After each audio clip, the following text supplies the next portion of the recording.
కాంగ్రెస్ పాలనలో రైతులు అరిగోసపడుతున్నారు. సాక్షాత్తు డిప్యూటీ సీఎం భట్టి విక్రమార్క ఇలాఖలో పాలకుల డొల్లతనం బయటపడింది. ఖమ్మం జిల్లాకు సరిపడా యూరియా ఎరువులు దొరక్క అన్నదాతలు అష్టకష్టాలు పడుతున్నారు. చింతకని మండలం పిఐసిఎస్ గోడన్ ఎదుట ఇలా క్యూలో చెప్పులు దర్శనమిచ్చాయి. ఎండల్లో వానల్లో సొసైటీల ముందు నిల్చోలేక క్యూ లైన్లలో చెప్పులు పెట్టి మరీ యూరియా బస్తాల కోసం రైతులు గంటల తరబడి కాపు కాశారు. పొలాల్లో పనులు చేసుకోవాల్సిన సమయంలో రేవంత్ సర్కార్ చేతగానితనం వల్ల పడిగాపులు కాయాల్సి వస్తుందని రైతులు ఆవేదన చెందుతున్నారు. ఆర్థిక శాఖ మంత్రి భట్టి, వ్యవసాయ శాఖ మంత్రి తుమ్మల ఉన్న ఖమ్మం జిల్లాలోనే పరిస్థితి ఇలా ఉంటే మిగతా జిల్లాలో రైతుల దుస్థితి ఏంటో ఇట్టే అర్థం చేసుకోవచ్చు.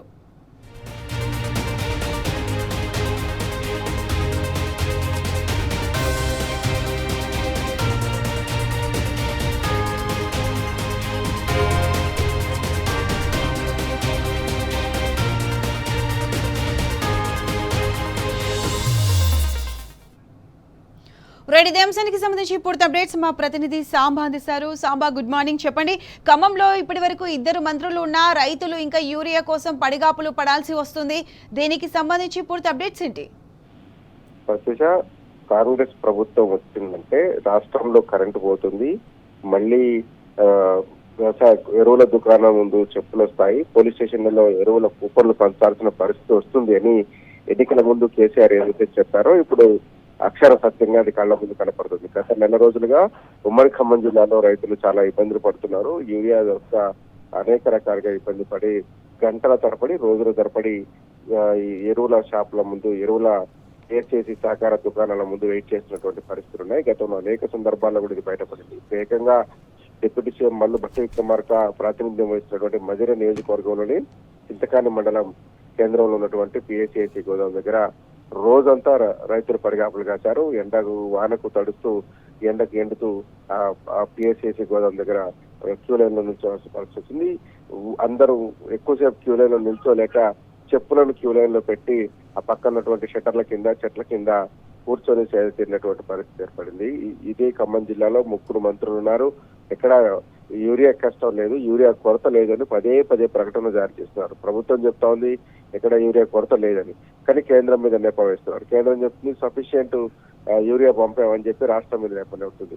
కేంద్ర రాష్ట్ర ప్రభుత్వాల బ్లేమ్ గేమ్ లో రైతులు బలవుతున్నారు అనేటువంటి విషయం స్పష్టంగా కనపడుతుంది. చింతకాని మండలంలో నిన్నంతా రైతులు యూరియా కోసం పడిగాపులు కాశారు. వందల మంది రైతాంగం చెప్పులు క్యూలో పెడితే ఆ చెప్పుల క్యూ కూడా చాలా భారీగా ఉన్నటువంటి పరిస్థితులు కనపడుతున్నాయి. రైతాంగం అంతా కూడా యూరియా కోసం ముమ్మరమైన వర్షాలు పడుతున్నాయి. గడిచిన వారం రోజులుగా చాలా పెద్ద ఎత్తున వర్షాలకు పడటంతో వ్యవసాయ పనులను స్పీడప్ చేశారు. రైతాంగం అంతా కూడా వ్యవసాయ పనుల్లో నిమగ్నం అయిపోయి ఉన్నటువంటి పరిస్థితులలో పనులు వదిలిపెట్టుకొని వచ్చి ఈ పిఎస్సిఎస్సి గోదాముల దగ్గర 1-2 బస్తాల కోసం, 3 బస్తాల కోసం ఎదురు చూడాల్సినటువంటి పరిస్థితికి తీసుకొచ్చారంటూ రైతాంగం ఆపోతుంది. యూరియా కొరత లేదు అని లెక్కల్లో చెప్తున్నటువంటి ప్రభుత్వం కావచ్చు, అధికారులు కావచ్చు, ఈ పిఎస్సిసి గోడౌన్ల దగ్గర ఎందుకు క్యూలు ఉంటున్నాయి అన్నటువంటి ఒక ప్రశ్నకు సమాధానం చెప్పడం లేదు. 3 మంత్రులు ఈ జిల్లా నుంచి ప్రాతినిధ్యం వహిస్తున్నారు. ఒకరు డిప్యూటీ సీఎం భట్టి విక్రమార్క అయితే మరొక మంత్రి వ్యవసాయ శాఖను లీడ్ చేసినటువంటి మంత్రి తుమ్మల నాగేశ్వరరావు ఉన్నారు. అట్లాగే పొంగులేటి శ్రీనివాసరెడ్డి రెవెన్యూ శాఖ మంత్రి ఉన్నారు. 3 మంత్రులు ఉన్నటువంటి జిల్లాలో కూడా యూరియా కష్టాలు అక్కడ ఇక్కడ బయటపడుతూనే ఉన్నాయి. గంటలు, రోజుల తరబడి క్యూ లైన్ లో నిల్చోవాల్సినటువంటి దుస్థితికి రైతులు వచ్చారు. ఆ 2 రోజుల పాటు నిల్చిన తర్వాత ఇచ్చేటువంటి కూపన్ కి ఒక్కొక్క సందర్భంలో వెంటనే యూరియా వస్తుంది తప్ప ఇంకో 2 సందర్భాలు, కొన్ని సందర్భాల్లో అయితే 2-3 రోజులు కూడా సమయం పడుతుందని రైతాంగం ఆపోతా ఉంది. ఏజెన్సీ ఏరియాలలో కూడా ఈ పరిస్థితి ఇంకా దారుణంగా ఉంది. ఉమ్మడి ఖమ్మం జిల్లాలో అనేక సందర్భాల్లో అనేక చోట్ల ఈ పిఎస్సిఎస్సి గోడౌన్ల దగ్గర రైతాంగం పడిగాపులకు కాల్చినటువంటి పరిస్థితులను మనం చూసాం, ఇప్పుడు చూస్తూనే ఉన్నాం. ఇవాళ ఏకంగా డిప్యూటీ సీఎం సొంత నియోజకవర్గంలోని సొంత మండలంలో కూడా ఈ పరిస్థితి ఉందంటే రాష్ట్ర వ్యాప్తంగా ఎట్లా ఉందో అర్థం చేసుకోవచ్చు అంటున్నారు. ఈ మధ్య కాలంలో విపక్షాలు, ముఖ్యంగా వామపక్షాలు పెద్ద ఎత్తున ఆందోళన కార్యక్రమం నిర్వహించాయి.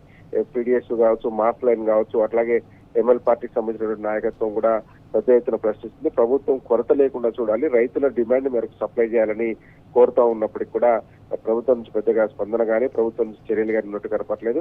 మొత్తంగా అయితే రైతాంగం యూరియా కోసం పడుతున్నటువంటి కష్టాలు అన్ని ఇన్ని కావు.